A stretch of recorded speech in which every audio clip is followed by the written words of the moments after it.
नमस्कार, मैं रवि पंत एक बार फिर कल्याण मैगजीन से एक बहुत अच्छी कहानी लेकर आप लोगों के पास आया हूँ। कहानी का शीर्षक है खुशी बांटो, खुश रहो। एक कंजूस सेठ था। उसकी कंजूसी के कारण पड़ोसी, मित्र, रिश्तेदार, यहाँ तक कि उसकी पत्नी और बेटे भी उससे नाराज थे। बेटे अपनी माँ को लेकर अलग रहते, अन्य लोग उससे बात तक नहीं करते। सेठ शुरू शुरू में तो बड़ा खुश रहा कि चलो अच्छा हुआ, अब बचत ही बचत होगी। लेकिन कुछ ही दिनों बाद वह बोर हो गया। अकेलेपन के कारण जल्दी ही उसे बीमारी ने घेर लिया। उसने खूब इलाज कराया पर कोई लाभ नहीं हुआ। सेठ की दिनों दिन खराब होती हालत पर एक सज्जन पड़ोसी को दया आ गई। उसने सेठ के पास जाने का निश्चय किया। वह अनाज के दानों से भरा एक थैला सेठ के पास ले गया और बोला, सेठ जी, अगर आपको अपनी खुशियां दोबारा चाहिए और सेहत ठीक करनी हो तो रोज सुबह आप एक मुट्ठी अनाज अपने आंगन में बिखेर दिया करें। फिर आपको अपने आप पता चल जाएगा कि इसका कितना फायदा है।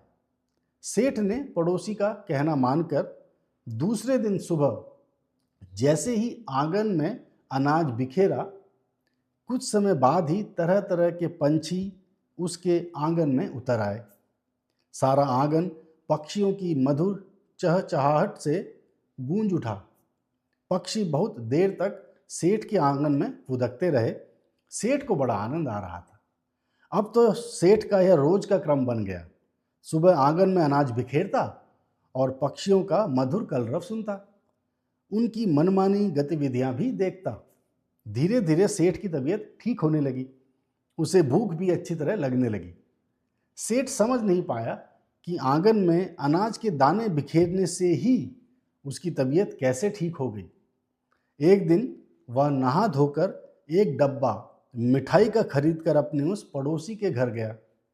पड़ोसी को सेठ के हाथ में मिठाई का डब्बा देखकर बहुत आश्चर्य हुआ। उसने सेठ को प्रेम पूर्वक बैठाया, उसका हालचाल पूछा। सेठ ने कहा, भाई साहब, आपके बताए उपाय से मेरी तबीयत बिल्कुल ठीक हो गई है, पर मुझे यह बताइए इसमें राज की क्या बात है। तो पड़ोसी ने मुस्कुराकर कहा, राज की कोई बात नहीं सेठ जी।